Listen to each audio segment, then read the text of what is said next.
Caros alunos, tudo bem? Aqui é o professor Wagner Tufano em mais uma aula da nossa optativa de e-commerce e business na Revolução 4.0.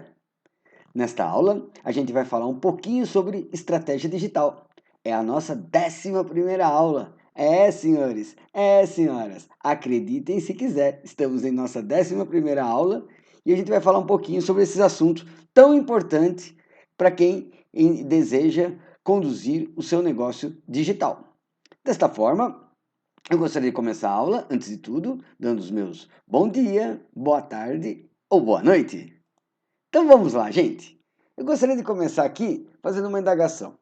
Qual seria um dos principais problemas dos negócios digitais? Vamos imaginar que você aqui ainda tem uma loja física, né? Vamos primeiro fazer uma comparação com quem tem uma loja física e tem também um portal de negócios eletrônicos. Quem tem um negócio misto, né? Um e-commerce misto, como nós falamos lá na nossa segunda aula. Qual seria um dos principais problemas de quem é proprietário, quem tem hoje um e-commerce misto? Então, olha só, algumas pesquisas dão conta que um dos principais problemas é o site ou o aplicativo da empresa física não ter nada a ver com o que ela realmente é. Né? Isso acontece muito, isso dá muita reclamação, porque assim, se você compra, por exemplo, no Magazine Luiza, né, a loja física, você quer chegar no magazineluiza.com, no luiza.com, e encontrar uma loja igualzinha é a física. Mesmo que você compre num negócio menor, né, que tenha loja física, né, você quer que o meio virtual seja igual. Seja igual assim em termos talvez de preço, condições de pagamento, mesmo a questão da apresentação do negócio, a identidade visual do negócio, né? Parece que não, mas às vezes a identidade visual, as cores com que você utiliza no seu site, tem que ser cores que combinem com o seu negócio, tem que ser cores idênticas ao seu negócio, para fazer com que o teu cliente ele tenha uma experiência no digital tão boa ou tão agradável quanto a que ele já tem na sua loja. Então isso é uma coisa muito importante, é uma estratégia, é um dos pontos que a gente fala nessa aula, uma estratégia muito importante para que você amplie a sua clientela, para que você mantenha a sua clientela, ou para que você, no caso, faça a migração segura, né, da sua loja física para uma loja digital. Olha só, e quais são as principais causas que fazem com que a loja digital seja tão diferente da loja física, mesmo se tratando do mesmo CNPJ? Olha só, antes de tudo, a inexistência de um plano de negócios. É por esse motivo que nós estamos realizando como último trabalho da nossa disciplina, né, uma prática para que vocês elaborem um plano de negócios. Tá legal? Eu até deixei um material, deixei um vídeo, né, deixei um roteiro para elaboração do plano de negócios, que o plano de negócios, como eu falo lá no vídeo, é uma ferramenta, é um documento imprescindível, não só para você estruturar o seu negócio, para você definir o seu negócio, é um momento que você vai definir quem é o seu cliente-alvo, qual vai ser os diferenciais do seu produto, do seu serviço, mas também é um documento de extrema importância para que você consiga investidores, para que você consiga investimentos, para que você consiga financiamentos junto a bancos, junto a investidores. É muito importante que você tenha um plano de negócios muito bem estruturado, muito bem feito. E o grande lance é que nesse país pouquíssimas pessoas sabem fazer um plano de negócios. Então, se vocês que estão aqui estudando, vocês que estão aqui se aprimorando, vocês que estão dedicando uma parte substancial da sua vida, né? Não deixem de fazer o plano de negócios, porque eu acho que não é só um trabalho, mas assim é mais um exercício, que vai colaborar com esse futuro de sucesso para vocês que a gente tanto almeja, tá legal? Então, uma outra causa principal desse grande problema de você ter uma loja eletrônica que não combina, não casa com a loja física, é exatamente a falta de coerência entre o físico e o digital, né? Como eu estava falando, formas de pagamento diferentes, apresentações diferentes, identidades visuais diferentes, né? E isso ocorre por quê? Isso ocorre porque muitas empresas, especialmente as pequenas, compram pacotes prontos. Não estou dizendo aqui que todos devam desenvolver o mesmo pacote, mas o seu próprio pacote. Mas você pode sim comprar um pacote pronto, mas você tem que ter um processo de escolha, né, dentro do ciclo de vida dos seus sistemas, que perpasse por uma escolha certa, que perpasse por uma escolha de um aplicativo de e-commerce que possa ser customizado em termos de cores, padrões de pagamento, em termos de disposição de produtos, para que você consiga ter uma loja virtual muito parecida com a tua loja física, né? Partindo do princípio que a grande migração dos seus clientes vai ser do físico para o virtual. Se você vai ter uma loja só virtual e você vai conquistar os seus clientes só no meio virtual, aí você precisa ter uma série de atividades de marketing que nós comentamos na aula de semana passada. Né? Em sites de relacionamento, você pode ter um marketing cruzado, né? Algumas coisas que nós comentamos na última aula. Mas se você está migrando do físico para o virtual e você intenciona em ter uma loja virtual que dê sequência, né, ou no mínimo amplie com uma nova fonte de renda para você, você precisa ter um pacote que se adeque exatamente às necessidades e transforme a sua loja virtual numa extensão da sua loja física. Né? Enfim, esse grande problema aí que eu apresento para vocês na aula de hoje, esse grande problema que a gente vê aí no mercado virtual, é fruto de uma estratégia digital ineficaz, né? Ou mesmo a ausência de uma estratégia digital, como eu comentei lá atrás nas primeiras aulas. Muitas vezes as empresas vão para o meio digital atabalhadamente, como a gente está vendo agora, né? Como nós estamos vendo agora, nós estamos passando por uma época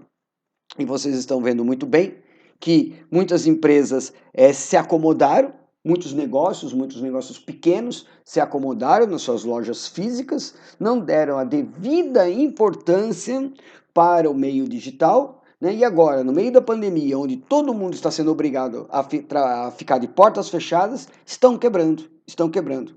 Só que já saíram várias matérias essa semana, eu acho que muitos de vocês devem estar acompanhando, né? Várias empresas que fizeram essa migração em tempo hábil, de maneira estruturada, com estratégia, com plano de negócios, hoje estão tomando vendas daqueles que não fizeram. Né?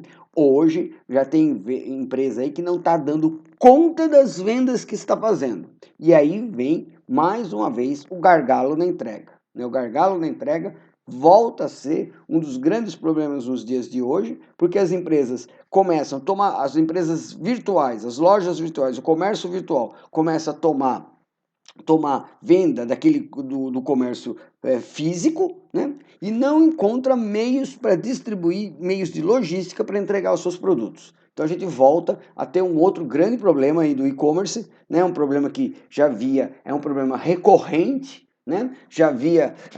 Eu já acompanhei esse problema lá em 2006, quando a gente teve estouro do e-commerce no Brasil. Depois esse problema voltou a ocorrer no início da década de 10, e agora a gente vê de novo esse problema, né?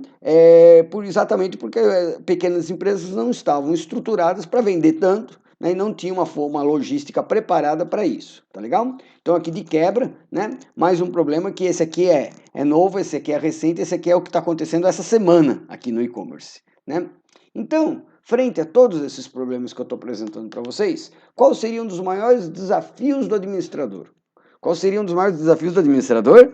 De sucesso? Olha lá. Então é o seguinte, fazer com que a internet, né, descobrir o que fazer com a internet. Como assim descobrir o que fazer com a internet?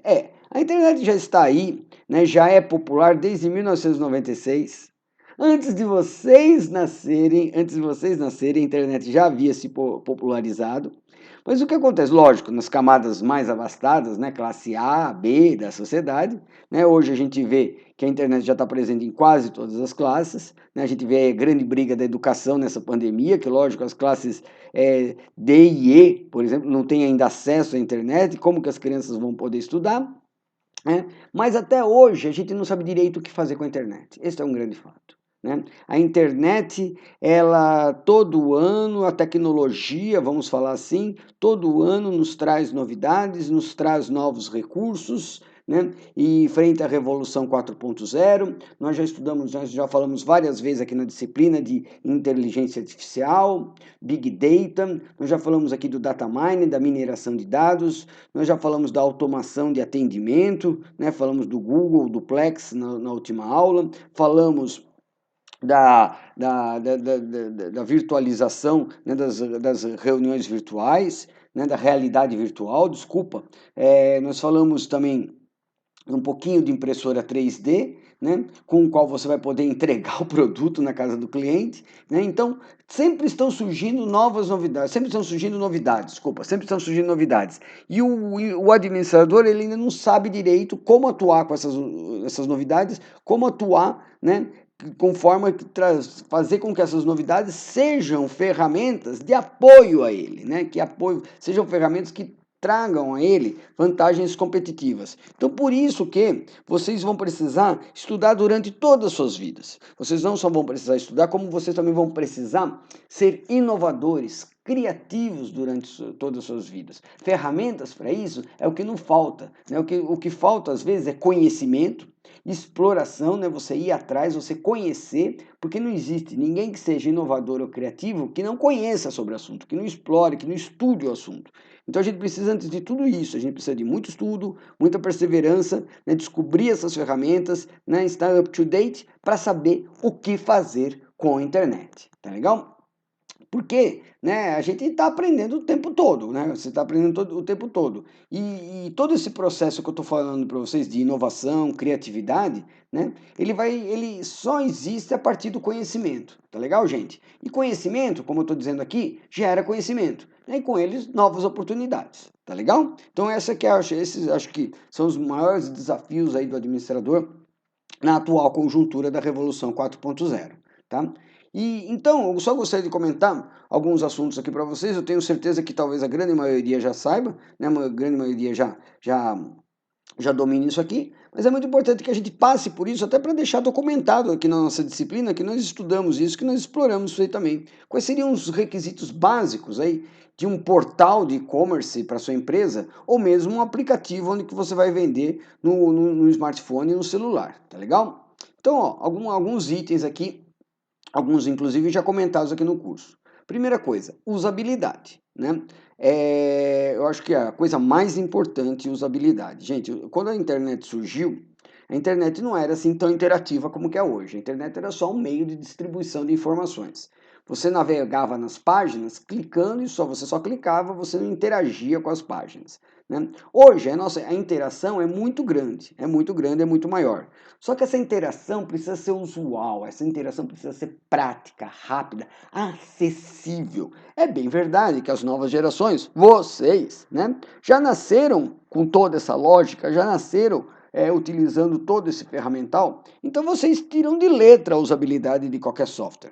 Né, de qualquer página na internet. Eu sei que às vezes a gente exige muito de vocês, né? Também não é assim tão fácil. Mas o fato é que se muitos de vocês às vezes têm dificuldades na operação de algum software, na operação de alguma página, imagine quem tem os seus 60, 70 anos.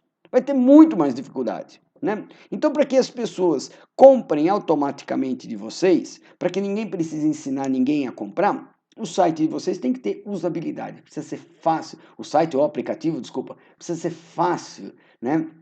Precisa fazer com que as pessoas aprendam sozinhas, com que automaticamente as pessoas interajam com o site, né, e descubram como funcionar o site. Não tem que ser aquele site que é difícil, que as pessoas têm que ficar caçando informação, porque se for assim, gente, o cara sai do seu site e vai para o seu concorrente, tá legal? Você não pode perder vendas de forma alguma. Essa é uma das principais estratégias, tá legal, gente? A usabilidade tem que tornar a operação do seu site fácil, né? Limpa, precisa, porque se alguém ficar se perdendo muito no teu site, ele vai sair e vai para o seu concorrente, tá legal? Você precisa ter uma arquitetura da informação também limpa, né? Você precisa oferecer informação ágil, rápida, sempre que o cliente quiser, né? Uma informação verdadeira, você não pode tentar enganar, você não pode tentar iludir o cliente, né? Porque na hora da venda é tudo lindo e maravilhoso, na hora da entrega nada funciona. né? Então você precisa ter uma arquitetura da informação bacana. Você não pode chegar e dizer para o cara que você não tem o produto em estoque só quando depois que ele informou o número do cartão de crédito. Isso é uma coisa que acontece até hoje. Né? Só quando você vai dar o último ok é que dá lá, produto fora de estoque. Gente, aliás, se o produto está fora de estoque, você não pode nem fazer propaganda dele, legal? Você não pode nem, né? Porque é uma forma muito chata, muito barata, muito, sabe, antiga de você trazer gente para o teu site e depois tá tudo fora de estoque, o cara só vai, se quiser, vai ter que comprar alguma coisa similar, tá? Similar. Então isso não pode, tá legal? O site tem que ser acessível, como eu estava falando para vocês, né? As pessoas têm que. É muito importante que você tenha projetos de acessibilidade para deficientes. Né? Olha que legal, pessoas surdos, mudos, né? Que possam operar seu site. Né? A gestão do conteúdo, gente, tem que ser uma gestão fácil e rápida. Você não pode depender de pessoal de informática jamais para gerir o conteúdo. A gestão do conteúdo tem que ser, à medida do possível, completamente integrada com o ERP. Não pode acontecer igual uma professora aqui da PUC, que alguns anos atrás comprou um notebook no Shoptime. No Shoptime, gente. Ela pagou R$ 150 no notebook no Shoptime. Como assim R$ 150? Alguém digitou o preço errado. O estagiário digitou o preço errado. A professora estava precisando do notebook, teve a sorte de entrar no site naquele horário, fazer uma pesquisa, sei lá, naquele horário, viu lá R$ 150, não pensou 2 vezes. Pá! Foi um negócio homérico, foi um estudo de caso incrível. O Shoptime honrou e forneceu o notebook não só para ela, como centenas de pessoas que compraram ali naquele instante. Né? Uma coisa assim incrível. Agora, por que acontece isso? Porque a gestão do conteúdo era toda manual. Até hoje aqui na classe já teve colega que comentou comigo, né, que tem lá o site de vendas da empresa e quando chega no final do dia pega uma listagem do que foi vendido e digita no ERP, digita no módulo de vendas do ERP. Meu Deus do céu, isso não pode acontecer. Tem que ser tudo integrado. Você tem que ter uma análise de negócios muito, muito ativa dentro da sua empresa, que adquira pacotes integrados, né, que façam a gestão do conteúdo, né, na Revolução 4.0 completamente automática. Né? Você não pode ter um site de e-commerce separado, que não seja integrado com o seu ERP, que não seja integrado com o seu controle de estoque. Né? Porque senão você vai correr o risco de vender produto que você não tem, vender com preço errado, né? E isso tudo é extremamente desgastante para a sua empresa. Isso tudo não pode acontecer. Parece absurdo o que eu estou dizendo, mas ainda tem muitas empresas, especialmente pequenas e médias empresas, que trabalham assim. Né? Um dia não tiveram estratégia nenhuma, saíram comprando um aplicativo de e-commerce, implantaram o aplicativo de e-commerce, né? O filho do dono que fez isso e não tem noção nenhuma de informática, não tem noção nenhuma de administração, tampouco de estratégia, comprou lá um pacote de e-commerce que não interage com ERP, não interage com controle de estoque, e aí no final do dia fica lá um funcionário no ERP digitando lá os pedidos de venda que foram feitos durante o dia no portal de e-commerce. Ou então vão atrás de uma empresa para fazer a integração, né? E o que vão pagar na integração é mais caro, às vezes, do que pagou no portal de e-commerce. Mas aí ele já estava implantado, aí o trabalho vai ser um trabalho do cão para fazer a conversão, né? E dinheiro jogado fora, graças a quê? Falta de estratégia, né, no mundo virtual, que é exatamente esse assunto que nós estamos falando hoje. Né? Tá legal? Então, olha lá. Todo site ou portal tem que ter um design funcional, tem que ter um design, como eu falei, que proporcione a usabilidade, né? Tem que ter CRM, nós já falamos aqui na aula da semana passada CRMs, vimos o estudo de caso lá do cliente-alvo, e atenção, gente, um CRM que funcione. Não pode ser aquele CRM que você ofereça um chat, né? E o cara vai lá entrar no chat, o chat está sempre fora do ar. Não pode ser um chat que tenha inteligência artificial, que tenha algum atendimento remoto e dê informações completamente erradas. Vocês viram o Google Duplex? Vocês viram que ele funciona bem. Né? Tem que ser algo assim, gente. Tem que ser algo que agregue valor, não algo que tire valor. né? Porque se você for ter um CRM também que não resolva problema algum, eu já tive vários problemas com produtos que eu comprei na internet, e às vezes vários problemas não, o problema é você resolver um só, né? Entrega, né? Sempre o problema está na entrega, né, gente? Então, o que acontece? Aí você vai entrar em contato no CRM, né? O CRM do site é um CRM burro, né? É um que nunca dá as informações precisas, só fica te repetindo informação automática, né? Que às vezes não chega em nada. Tá legal? Você vai ligar, ou seja, aí esse CRM não funcionou de nada, você vai ligar, chega lá no teleatendimento, também não podem te ajudar em nada, sem contar que você ficou 40 minutos pendurado numa linha telefônica, né? Então me diz uma coisa, quando é que você vai comprar de novo no mesmo site? O que adianta pagar mais barato e ter toda essa dor de cabeça, né? Então tem que ser algo que funcione, tá legal? E CRM a gente comentou bastante, estudou bastante na aula de semana passada. Se você não participou, pega lá o material, tá legal? E você tem que ter, gente, isso aqui é o mínimo, tá legal? Eu já vou comentar no outro slide. Um buscador dentro do teu site ou dentro do seu aplicativo que funcione, tá? Funcione, que também tenha inteligência, mas que funcione. O cara não pode procurar por A e você indicar B, e B não tem nada a ver com A. Tá legal? Se você não tem o A, já diga de cara, não, produto falta de estoque. Mas também temos esse outro que pode substituir com vantagens. Esse aqui que você está procurando, olha só, já aconteceu muito isso aí comigo. Esse aqui que você está procurando, não tem mais estoque. Recentemente eu estava procurando um produto e eu precisava de um produto, sei lá, o código dele era C1200. E eu precisava do C1200 porque aquele C1200 tinha uma característica, né, muito importante que só podia ser o 1200. Aí, depois de muita pesquisa, eu achei lá o C1200, estou dando um exemplo, tá, gente? Quer dizer, um exemplo mais ou menos verídico. E o cara tinha lá para vender. Tá bom, fiz a compra. Gente, quando eu recebi em casa não era o C1200, era o C1250. Aí eu fui reclamar. Não, eu queria um C1200. Não, mas esse C1250 ele é mais moderno e ele tem funcionalidades a mais. Sim, mas não tem a funcionalidade que eu precisava. De fato, não tem a funcionalidade que eu precisava. Mas se eu comprei o 1200, por que você me vendeu o 1250? Ah, porque o 1250 é melhor. Mas então por que você não me avisou que você estava vendendo o 1250? Porque se eu estou sabendo que eu estou comprando gato por lebre, eu não compro, né? Então isso tudo, gente, você precisa prever, né? Isso tudo você precisa prever, né? Já cansei de ver descrições que não batem com o produto, né? Códigos que não batem com o produto.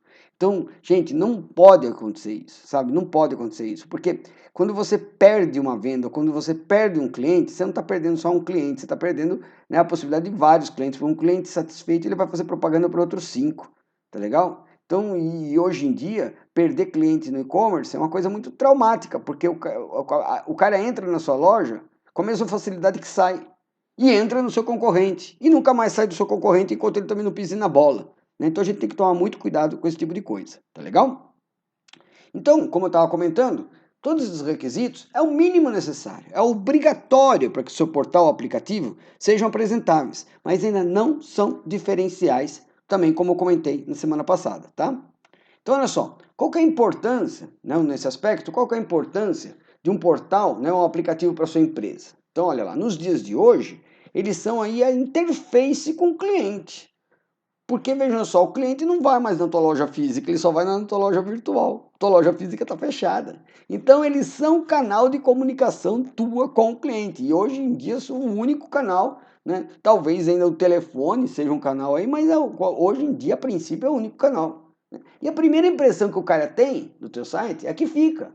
Então, o site bagunçado vai dar uma impressão de empresa bagunçada, tá? Então, um site que não tem nada a ver com a empresa, se o cara já conhece a tua loja física, né, vai dar a impressão que ele está em outro lugar. E ele pode sair sem nem querer saber mais de você, tá legal? E como eu estava falando, sair é fácil, difícil é voltar, né? Porque a hora que ele sair já foi para o concorrente.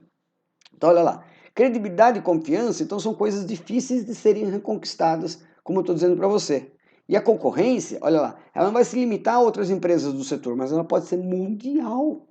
Tá? Mundial. É bem verdade, né, que lá fora, hoje em dia, o grande problema é o tempo de resposta, né, o tempo que o cara vai receber, mas às vezes os preços são muito mais atrativos, produtos muito melhores, né? Então a gente tem que estar de olho nisso, tá, gente? Que a concorrência, quando você está no mercadinho do bairro, a tua concorrência é o outro mercadinho do bairro. Mas quando você está na internet, a tua concorrência é o mundo todo, tá? E os usuários podem conhecer a empresa primeiro e negociar depois. Porém, olha lá, muito importante isso. O usuário pode ir embora com um clique, né? Com um clique. Tá ligado? Não adianta você fazer igual você já deve ter visto em alguns sites, que quando você vai com o mouse lá na barra de abas lá, ele já, não, volte por favor, não era isso, não, aí já foi. Quando eu vejo alguma coisa disso, é aí que eu clico mesmo, sem dó, né? Sem dó. Então, tudo isso a gente tem que respeitar para tentar obter sucesso, para tentar não quebrar virtualmente, tá legal? Então vamos em frente, gente, vamos em frente. Então, estratégia digital, galera, é a forma com que a gente trabalha as informações, né, no mundo digital, ou seja, as nossas ações digital. Segundo o papa aí do marketing, né, o Philip Kotler, né, o marketing de massa, como a gente falou na semana passada, ele morreu, né, e está sendo substituído por estratégias diferenciadas, né, o marketing de muito para cada segmento e até para cada cliente. Tá? Isso aqui a gente já comentou na aula da semana passada. Então, nesse âmbito, olha lá, qual é o perfil dos clientes na web? Tá legal? A gente já comentou isso também semana passada, agora um complemento para vocês. Olha só, eles são cada vez mais específicos. Quando o cara vai para o computador, quando o cara vai para o celular para comprar alguma coisa, ele tem ideia exatamente daquilo que ele quer. Tá? Quando ele entra na sua loja, ele tem exatamente a ideia daquilo que ele quer. Ele não vai entrar na loja, como muitos de nós entramos, eu, por exemplo, já entrei. Eu queria ver quais são os celulares que você tem disponível. Aí você vai lá, escolhe um dos celulares e compra um dos celulares. Por que a gente fazia assim? Porque ir até a loja era uma coisa trabalhosa. Você perdia tempo de condução, despesa de gasolina, né, de parar o carro. No shopping, talvez, você tinha mais opções, mas quando você ia numa loja física, você perdia todo esse tempo. Então, você ia lá, né, para escolher o que é que você queria comprar. Agora, não. O cara, quando entra no seu site, ele já sabe exatamente aquilo que ele quer. Porque grande parte das vezes, ele nem vai no teu site para buscar. Né? Ele já entrou a partir de outro buscador. Né? Ele entrou via o Buscapé. A gente tem até um estudo de casos aí, um texto aí que eu dei para vocês dar uma lidinha no Buscapé. Ele entrou via o Google. Ele entrou via, sei lá, outros, o Zoom. Né? Vocês viram que agora o Zoom comprou o Buscapé. Então, muito importante isso aí, tá, gente? Muito importante que você tenha em vista que o seu cliente está cada vez mais específico. E com isso ele perde muito menos tempo. Ele vai direto ao ponto, né? Mas é lógico, também pode comprar por impulso. E essas são as nossas grandes estratégias, né? Nossas grandes estratégias no marketing de muitos para muitos, naquele marketing que você faz personalizado para um cliente específico, né? Naquele grande lance que eu comentei semana passada, né? Que o Google conhece mais você do que você mesmo ou do que tua mãe, olha lá. Então é aí que você pode conquistar a venda por impulso, tá legal? Então, complementando, esse aqui é um pouquinho mais do perfil dos clientes na web. Então, algumas estratégias, né? Algumas estratégias que a gente pode adotar, logicamente aqui são em nível de pistas, né? Algumas pistas que a gente já semana passada a gente já começou a falar nesse assunto, nessa semana a gente continua. Algumas estratégias que a gente pode adotar, né? Em termos de marketing digital, em termos de estratégia digital. Olha só. Então, isso tudo vocês também vão ver um pouquinho lá no meu vídeo para elaboração do plano de negócios, né? Que vem também, né, falar junto, né, com o plano de negócio, vem também complementar o plano de negócios. Então, olha só, a gente tem que ampliar a visibilidade da nossa marca, tá? Isso, então, é fazendo muita propaganda nas redes sociais, né? Fazendo estratégias de programação do site, para que você tenha palavras-chave no seu site, para que ele seja um dos primeiros a aparecer no Google. Né? Você tem que fazer marketing cruzado, como eu comentei semana passada, para ampliar a visibilidade da sua marca, para você ser visível. Se o cliente não te encontra, é a mesma coisa que você não existir. Né? Porque já não vamos mais ter a rua física que o cara vai andando e se depara com a sua loja. Né? Agora o cara tem que procurar a loja e tem que encontrar a sua loja na internet. Tá legal? Então, com isso, você vai procurar expandir mercados, como eu falei lá na primeira aula, e a gente fecha aqui na nossa quase última aula aqui também falando o mesmo assunto, olha só, você tem que aumentar, expandir mercado, você tem que ter estrutura suficiente para poder atender outros bairros, municípios, estados e até outros países, tá legal? Então não basta só querer expandir mercados, mas você tem que ter estrutura para ter meios de pagamentos e logística para poder receber e entregar, né, nesses outros lugares. Com isso, logicamente, você vai tentar sempre reduzir custos, né, redução de custos através de sistemas, através de softwares, mas atenção, minha gente, softwares integrados, né, como eu estava falando agora há pouco, você não pode ter um software de e-commerce que não seja integrado com o seu ERP e eficiente, né? Só assim que você vai poder diminuir o pessoal, diminuir custos de aluguel, locação de imóveis e coisa e tal, e você vai poder reduzir definitivamente os seus custos até que você se torne, né, em última instância, um intermediário eletrônico, que é aquele cara que nem estoques, né, administra. Ele só simplesmente vai colocar produtos da mão do fornecedor para a mão do cliente, como eu vou recordar daqui a alguns slides, tá legal? Logicamente, você sempre vai ter que agilizar a sua operação, automatizar a sua operação, né, com as ferramentas de inteligência artificial, BI, né, a gente tem que sempre deixar a nossa operação e até a tomada de decisão mais ágil, né, a gente tem que sempre dizer que a nossa empresa tem um portal, um aplicativo, mas não só ter um portal aplicativo, né, esse portal aplicativo ele tem que ser um diferencial, né, tem que ser um diferencial, não pode ser um portal aplicativo simples, como todas têm. Até hoje, essa semana mesmo eu precisei comprar um produto na internet e eu vi várias lojas que vendiam aquele segmento de produto, mas não era um produto, era só um catálogo. Era só um catálogo que não permitia acreditem se quiser, gente. Até hoje, no meio da pandemia, várias lojas ainda apenas com catálogo do produto, né? E aí, quando é que você faz? Tem que entrar em contato por telefone. E aí, quando você vai entrar por contato por telefone, aí você descobre que, além de tudo, aquele catálogo está desatualizado, o cara não vende mais aquele produto, né? Olha o tempo que você perdeu, né? Então, não é isso que a gente quer. Não é isso que o cliente novo quer, como eu acabei de comentar. Então, ter um portal, um aplicativo, não é mais um diferencial, né? Ele precisa ter algo mais. Ele precisa ter algo mais, né? E como eu comentei semana passada, só enfatizando mais uma vez, a gente precisa difundir conteúdos, né? Difundir conteúdos na mídia, por exemplo, é uma forma de você atrair mais clientes. Então, conteúdos gratuitos, como cursos em cima daquilo, como você, por exemplo, atualmente as lojas de imóveis, por exemplo, não estão mais fornecendo serviços de montagem. Não sei se alguém aqui precisou comprar um móvel. Olha, no máximo que aconteceu foi você receber um móvel. Ninguém mais está montando o móvel.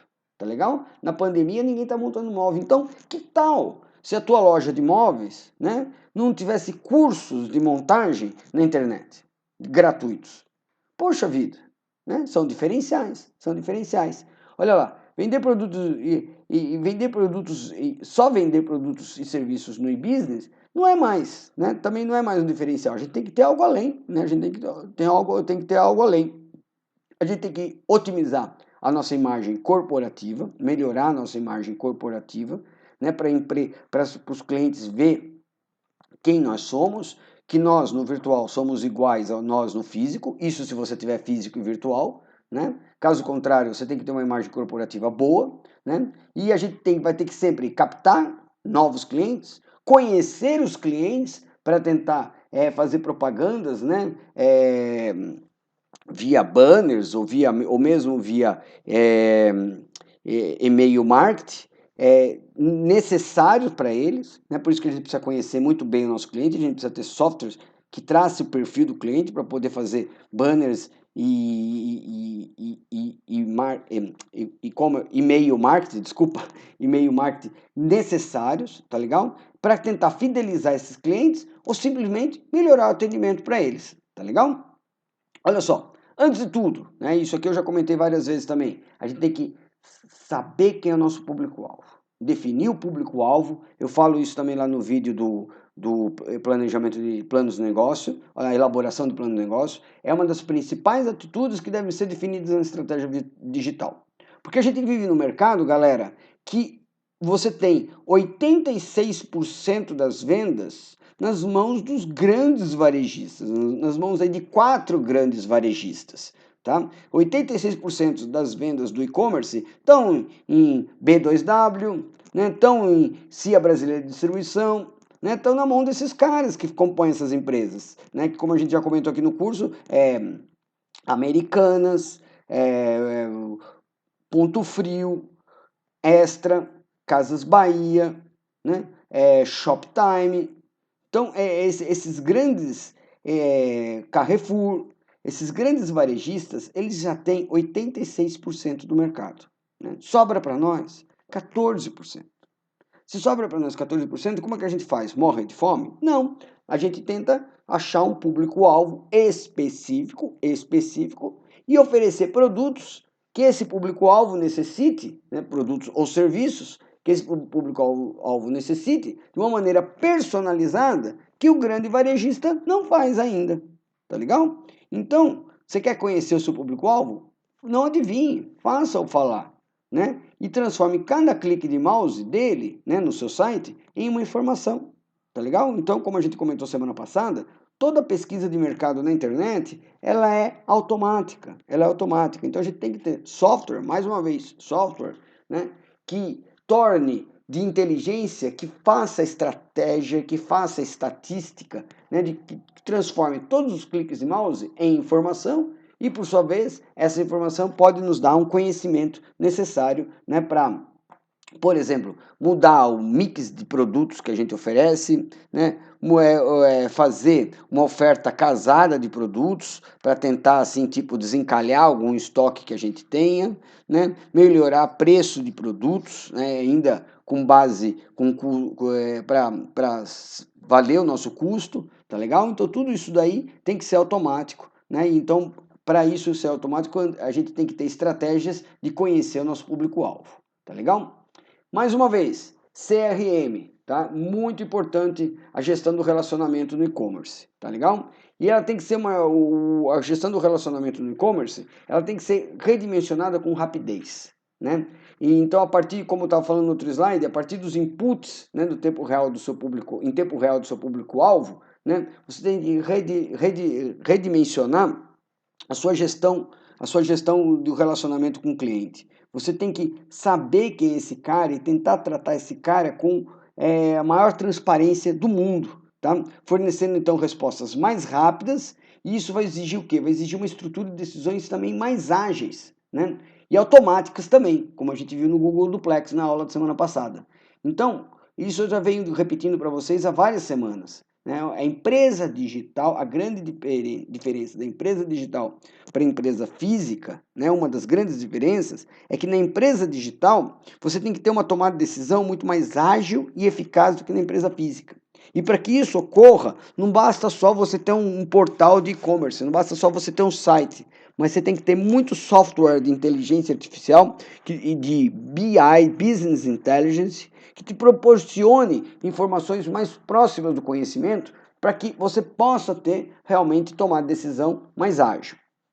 E mais uma vez, galera, conhecer o perfil, responder do seu cliente-alvo, responder rapidamente o que ele quer, pode ser a grande diferença entre fracasso e sucesso, tá legal? Eu já, como comentei com você, já tive experiências amargas de comprar em lojas, né, não receber meu produto no prazo, não receber meu produto, né? Isso é uma experiência de fracasso que faz com que a gente não compre mais, né? Por que você vai comprar? Tá, tudo bem, oferece mais barato, mas não entrega, né? Então, para que isso? Né? Então, mais rápido, e isso tudo, né, de uma maneira mais rápida e com maior precisão, né, do que no mundo real. Então, a gestão do relacionamento, mais uma vez enfatizando, é vital, é uma das estratégias mais importantes no meio digital. Tá legal? E por falar em novidades, olha lá, eu vou comentar agora com vocês um negócio interessante para vocês. Olha só, é a teoria de Geoffrey Moore, né, descobrindo o abismo. Muito interessante isso aqui, olha lá. Às vezes, o que Geoffrey Moore diz em linhas gerais, né? É o seguinte, às vezes você oferece um produto novo e inovador, ou você lança uma empresa nova e inovadora. E de início, você assim, por exemplo, estoura a boca do balão. Né? É o início aqui, você estoura a boca do balão. Mas às vezes, de acordo com o teu produto, de acordo com o seu serviço, né, aquilo ali é só fogo de palha, ou seja, passa rápido, entra no abismo. Por quê? Quem é que comprou o teu produto aqui? Os experimentadores, os inovadores, tá legal? E depois que eles compraram, aquele teu produto não atraiu mais ninguém. A gente tem aí no mercado sempre um grupo de pessoas que são aquelas pessoas que querem ter a novidade, que querem ter a coisinha nova, que querem ter aquele lançamento. Até uns anos atrás surgiu aí uma caneta espiã, né? Que aquela caneta espiã gravava imagens e coisa e tal. Você ficava com aquela caneta aqui pendurada na sua camisa, você podia gravar, era caneta espiã. Nossa, quando soltou aquilo, um monte de gente comprou, né? Aí um monte de gente fez estoque pensando que ia vender milhares daquela caneta. Não vendeu mais. Estoques ficaram encalhados. Por quê? Quem foi aquele monte de gente que comprou? Os experimentadores, os inovadores. Mas ela não caiu no gosto do público, não caiu no gosto do grande público, né? Então a gente tem que tomar muito cuidado com os nossos negócios digitais, a gente tem que tomar muito cuidado com os nossos produtos. Lógico, pode ser no digital, pode ser no físico aqui também, né? Mas como eu estou falando para empreendedores digitais, né? A gente tem que tomar muito cuidado. Então olha só, como segundo Geoffrey Moore, olha lá, após a adoção pelos inovadores, que é aqui o iniciozinho, né, e a aprovação pelos experimentadores, né, mas antes de que a maioria prévia adote a inovação tecnológica, a novidade pode perder fôlego. Tá? Então a gente tem que tomar muito cuidado com o que a gente oferece, né? E esse aqui já vai uma dica aí para o seu plano de negócios, né? O plano de negócios que vocês estão elaborando, tá legal? Então, construindo uma estratégia. Para você construir uma estratégia digital, você tem que focar em objetivos claros, tá legal? Você tem que, no caso aí você tem que ter uma missão, uma visão muito bem definida para sua empresa. Você tem que ter a sua empresa muito bem descrita, tá? Isso, lógico, no digital, no físico, mas mesmo no digital a gente tem que ter a nossa empresa muito em mente, né? O que é a nossa empresa. A gente tem que entender, à medida que a gente bota as coisas para funcionar, as estatísticas e acesso das ferramentas de análise. Para isso a gente tem Google Analytics, tem um monte de ferramentas aí de análise, né? A gente tem que focar no público-alvo específico e segmentado, como eu acabei de falar com vocês, né? E é lógico, como a gente ainda não sabe tudo que é possível fazer na internet, olha lá, a gente tem sempre que testar e aprender, né? Mas lógico, acertando, tá legal? Se você não leu, não deixe de ler o estudo de caso do Buscapé, que foi uma leitura complementar que eu dei lá no comecinho do curso, tá logo acima, tá? Dá uma roladinha para cima que você vai ver, né? Então, é muito interessante a gente saber o que as pessoas já testaram para a gente não errar, né, igual eles. Por isso que é importante a gente, quando a gente faz um estudo de caso, a gente vê o que deu certo ou o que deu errado, para repetir se for o caso que deu certo, ou para adaptar, que é o melhor, e não repetir naquilo que deu errado, né? Em suma, a gente tem que construir resultados sólidos com o tempo, né, desprezando incertezas e os erros, né? Muitas vezes, lógico, como empreendedores, a gente tem que arriscar. Sim, a gente tem que arriscar, mas a gente tem que arriscar sabendo onde que nós vamos pisar, tá legal? A gente não pode querer pisar no escuro, né? Querer pisar em ovos o tempo todo, tá legal? E os erros a curtíssimo prazo, investindo na construção de futuro e médio e longos prazos. E para que isso ocorra, sempre temos que ter um plano de negócios, tá legal? Sempre temos que ter um plano de negócios. Por isso que essa aula está aqui no finalzinho, né? Que é a hora, é o momento em que vocês começam a pensar no seu plano de negócios. Olha lá. Então, construindo estratégia 2. Gente, pode ficar sossegados que são apenas 256 slides, tá? Olha lá. O profissional de e-business deve estar preparado para agir como um líder integrador, tá? Um líder integrador, cuja função será conectar a expansão da empresa como uma plataforma de negócios, como eu já falei aqui com vocês. As nossas empresas, elas no geral, elas vão se transformar, vão ser sempre uma plataforma de negócios, ou seja, um lugar onde você vai unir fornecedores a clientes, né? Afinal, no e-business, as empresas unem produtores a consumidores, né? E seus principais ativos são as informações, são as interações, são os softwares, tá? Que juntos vão criar vantagem competitiva. Então, a gente já falou dessas plataformas, a gente falou já da Amazon, que é a maior loja de varejo do mundo, é de proprietário do cara mais rico do mundo, Jeff Bezos. Já fizemos um estudo de caso da Amazon, que se separou recentemente. A esposa dele hoje também é a mulher mais rica do mundo, apesar de separar, né? E a Amazon não tem estoques. A Amazon só vende o que está no fornecedor. Tá legal? Já falamos também do Uber, que é a maior empresa de transporte do mundo e que, no entanto, não tem um veículo, né?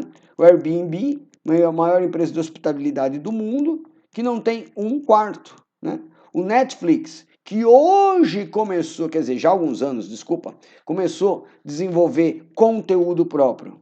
Mas durante muito tempo, olha lá, o Netflix, né, começou como uma loja de DVD, como a gente vai ver no próximo slide, né, que alugava DVD com a vantagem que mandava o DVD na casa do cliente, ao contrário das locadoras, né? Esse vai ser o estudo de caso dessa semana, já dando um spoiler. Olha só, o Netflix, que hoje produz, mas começou a ser a maior empresa de entretenimento doméstico, mas não era proprietária de nenhum filme, né? Olha só, hoje já mudou um pouquinho, daí continua crescendo. E são essas mudanças que a gente tem que estar muito a par, que a gente tem que estar muito afinado, né? Porque veja bem, o Netflix já era um sucesso violento e, no entanto, eles não pararam, eles continuaram a crescer.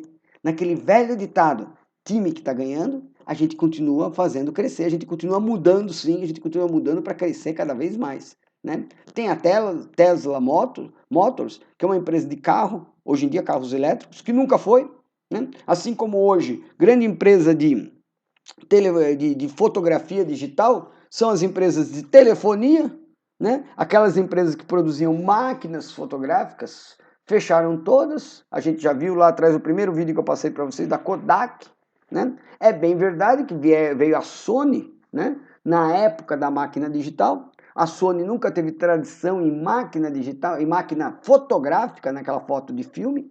E na máquina digital ela foi líder, mas também já ficou para trás, porque hoje em dia também ninguém mais usa máquina fotográfica para tirar foto, todo mundo tira foto no seu celular. Então hoje as grandes empresas de fotografia, né, de máquina fotográfica, são as empresas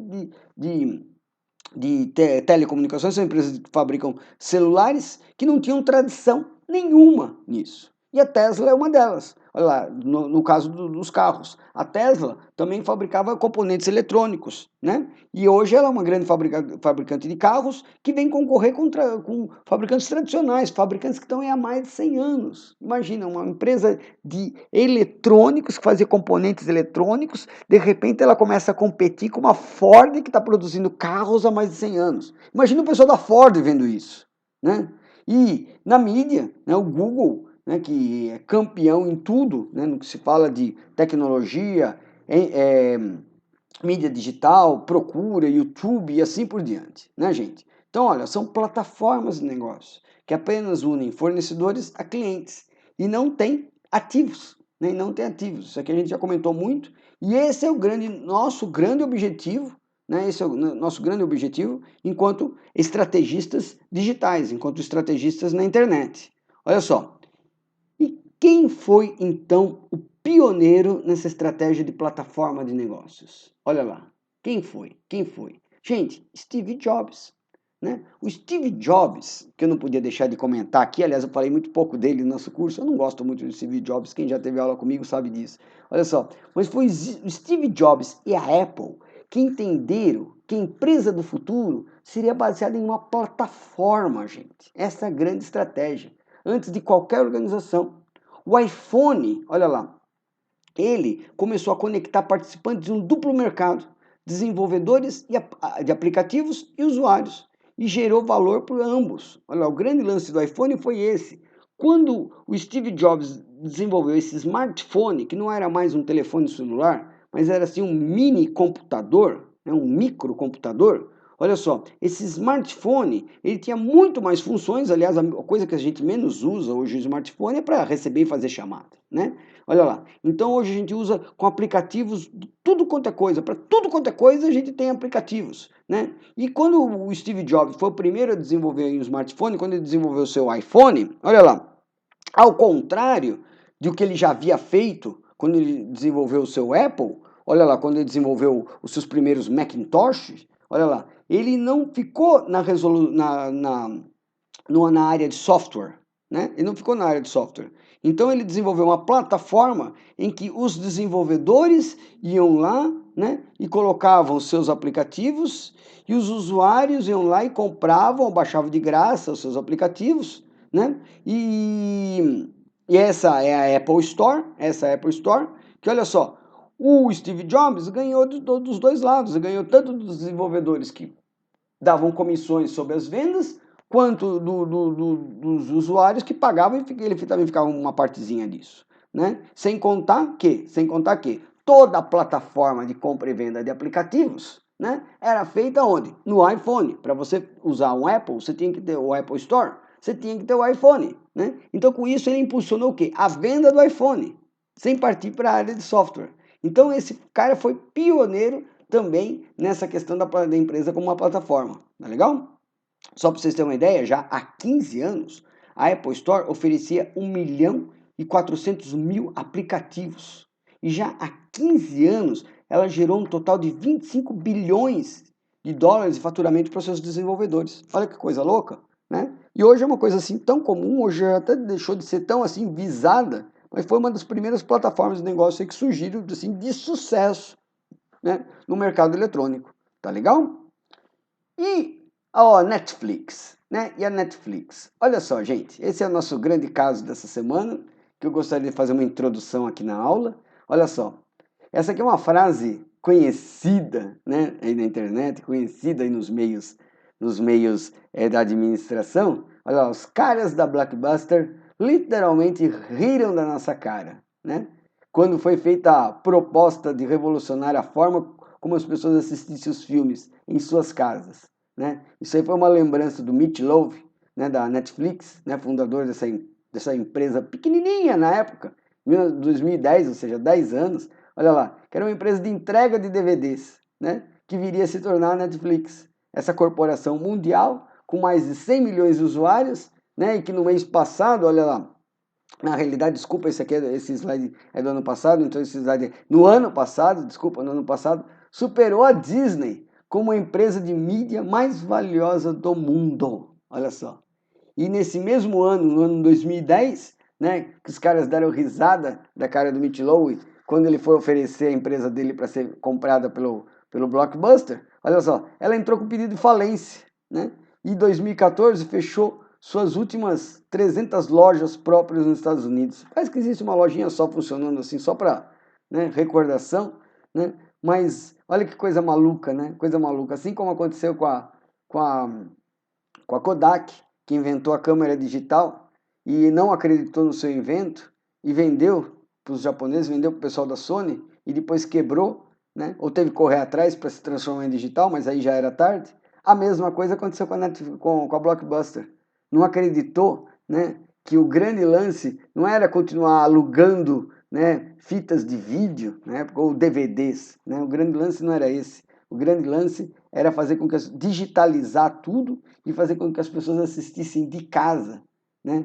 Coisa maluca. E eles não acreditaram nessa oferta, perderam essa oportunidade para em seguida quebrar, né? Esse é o estudo de caso que a gente vai fazer nessa semana. E só para dar um spoilerzinho mais, olha lá, vou passar um videozinho.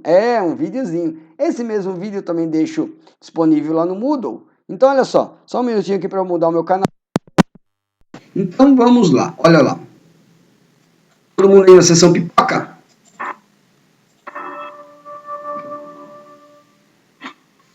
A Netflix foi fundada em Scotts Valley, Califórnia, em 1997, por Reed Hastings e Mark Randolph. O Hastings nasceu em Boston, tem formação em matemática e mestrado em inteligência artificial. Em 91, ele ajudou a fundar uma companhia chamada Pure Software, que criou um depurador de sucesso para o Unix. 5 anos depois, a empresa é vendida e Hastings começa a focar em novos projetos. Já Randolph tem especialização em publicidade e vendas. Ele começou trabalhando na Micro Warehouse, que vendia PCs e acessórios por correspondência. Depois, ele foi para uma startup comprada pelo Hastings e se tornou vice-presidente de marketing por lá. Reza a lenda que tudo começou quando Hastings ficou incomodado de ter que pagar $40 de multa em uma locadora por devolver um filme atrasado. Só que essa história é muito boa, mas na verdade é muito falsa. A intenção é apenas contar uma situação comum na época para explicar o sucesso da Netflix. Na verdade, a Netflix foi fundada só depois de um longo estudo de mercado. O primeiro CEO foi o Randolph, que era especialista em vendas. A ideia dele, ele queria porque queria, era o sonho da vida dele, criar um sistema de vendas por correspondência em que você fazia o pedido pela internet. O primeiro teste deles foi com fitas VHS, só que elas eram muito caras e muito frágeis, então eles começaram a ver novos mercados. Aí eles resolveram testar um tal de DVD, um formato de mídia em disco que estava só começando nos Estados Unidos. O serviço começa a funcionar em abril de 1998 e, olha, não tem nada a ver com streaming não. Acessava o site, encomendava filmes por lá e os DVDs eram entregues na sua casa. Terminou de assistir ou acabou o prazo? motoboy passa de novo na sua porta, pega os filmes e você já pode aproveitar e encomendar mais. O pagamento era feito por título locado, não tinha nada de assinatura mensal. Esse modelo só veio em 1999 e foi ele que deixou a Netflix famosa. Você paga uma taxa fixa, pega e vê quantos filmes quiser e não precisa se preocupar com qualquer outra taxa, tipo o tal do atraso da locadora. No começo da vida, a Netflix quase foi vendida 2 vezes. Em 98, a dupla fundadora se encontrou com o CEO da Amazon, Jeff Bezos, e ouviu uma proposta de compra de 12 milhões de dólares. Ela foi recusada e hoje a Amazon é uma das grandes rivais da Netflix no streaming com o Amazon Prime Video. A segunda é a mais inacreditável. Em 2000, a Netflix se oferece para ser comprada pela Blockbuster, que era a líder absoluta no mercado de videolocadoras. O valor? 50 milhões de dólares. Troco de bala para a Netflix hoje em dia, mas uma fortuna que a Blockbuster hoje já não tem. Essa recusa da Blockbuster parece um pouco de falta de visão de mercado? Parece e é. Mas se você analisar os fatos na época, ela faz um pouco de sentido sim. Na época, as vendas online que a Netflix oferecia era um mercado de nicho. Você não tinha como saber se realmente aquele modelo de DVDs iria pegar e o streaming ainda não fazia parte dos serviços da Netflix.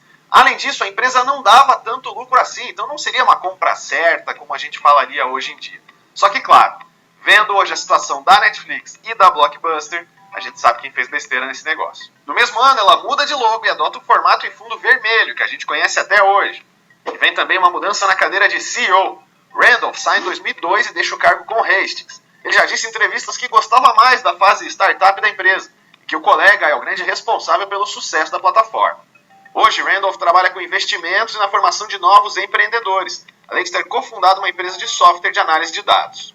Nesse mesmo ano, e agora com a proposta de ser totalmente independente, a Netflix inicia a oferta pública de ações e dá muito certo. Com esse dinheiro dos investimentos, no ano seguinte, 2003, ela atinge a marca de 1 milhão de assinantes. E daí, não para mais de crescer. Aí a gente viaja um pouco no tempo e vai para 2007, quando o modelo de streaming em vídeo é apresentado. Nessa época, ela também atinge a marca de 1 bilhão de DVDs alugados, mas esses discos estavam começando a ficar para trás. Nesse ano acontece uma coisa curiosa que pouca gente sabe.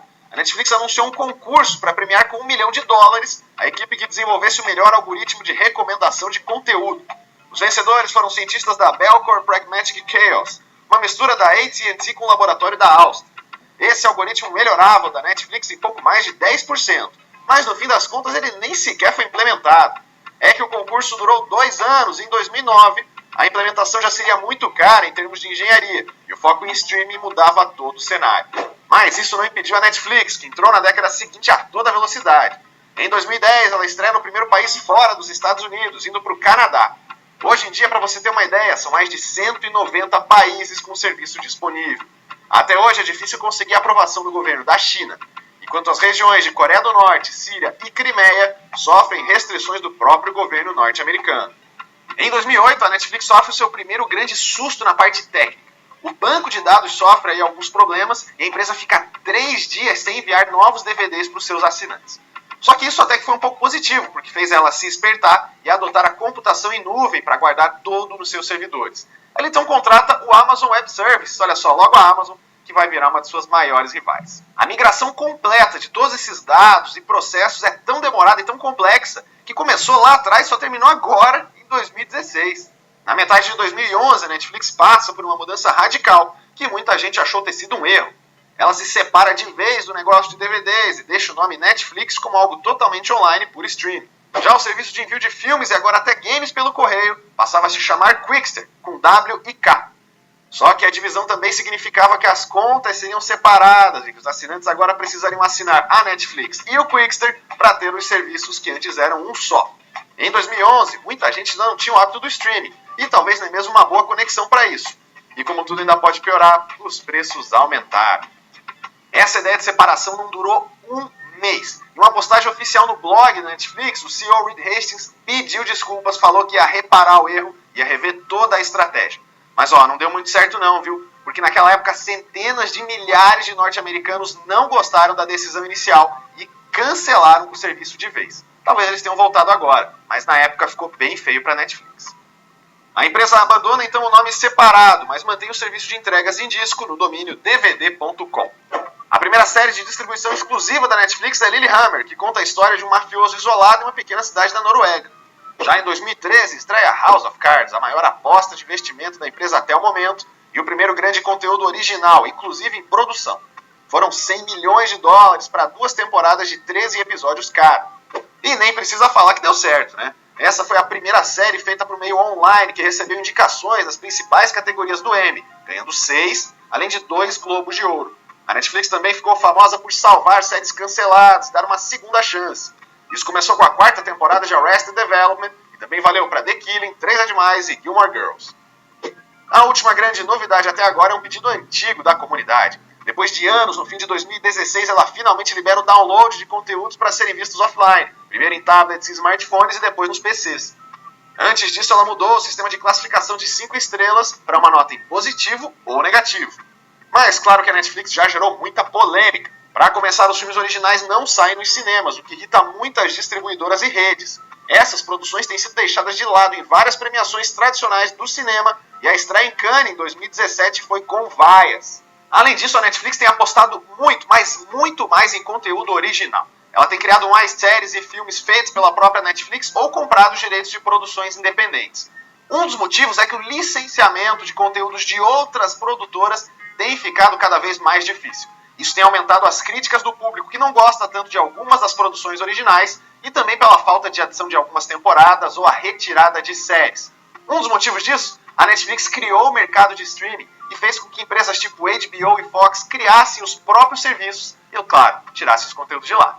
E a Netflix também é uma grande defensora da chamada neutralidade de rede, especialmente lá na sua terra natal, nos Estados Unidos. Isso porque várias operadoras já foram acusadas, olha só, de diminuir a velocidade dos assinantes que ficavam muito tempo no serviço de streaming. Ia acontecer com você? Comigo ia, hein? Mas olha, essas leis estão atualmente em discussão lá nos Estados Unidos e, por enquanto, o negócio está jogo limpo, todo mundo com a mesma velocidade, mesmo vendo a Netflix o dia inteiro. E como é que o Brasil entra nessa história? Bom, a Netflix estreia por aqui em 5 de setembro de 2011. A empresa conquistou o público, inclusive, com uma ótima atuação nas redes sociais e algumas propagandas incríveis para a internet. Fábio Júnior, Valesca Popozuda, João Kleber e até a Xuxa já estrelaram comerciais que bombaram por aí. O faturamento em 2015 aqui no país já era de 1,1 bilhão de reais, superando até o de algumas emissoras nacionais de TV aberta. E a empresa está decolando também em nível mundial. Foram 2,64 bilhões de receita só nos 3 primeiros meses de 2017 e ela atualmente acumula nada menos que 94 milhões de assinantes.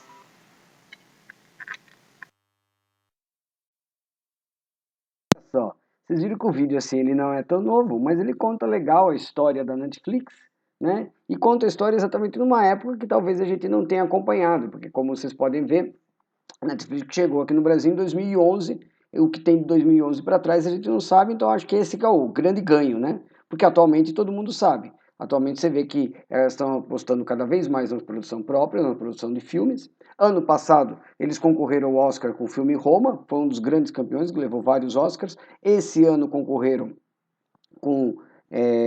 esqueci agora o nome do filme. O irlandês, desculpa, olha só, concorreu de novo com o irlandês, então você pode ver que é uma empresa que não era do ramo, né, não era uma Metro Goldwyn Mayer, né, mas que de repente hoje está concorrendo com todas as empresas e é uma grande empresa aí né, uma grande plataforma de negócios, tá legal? Então olha só, concluindo, gente, momento alegria da aula, olha só.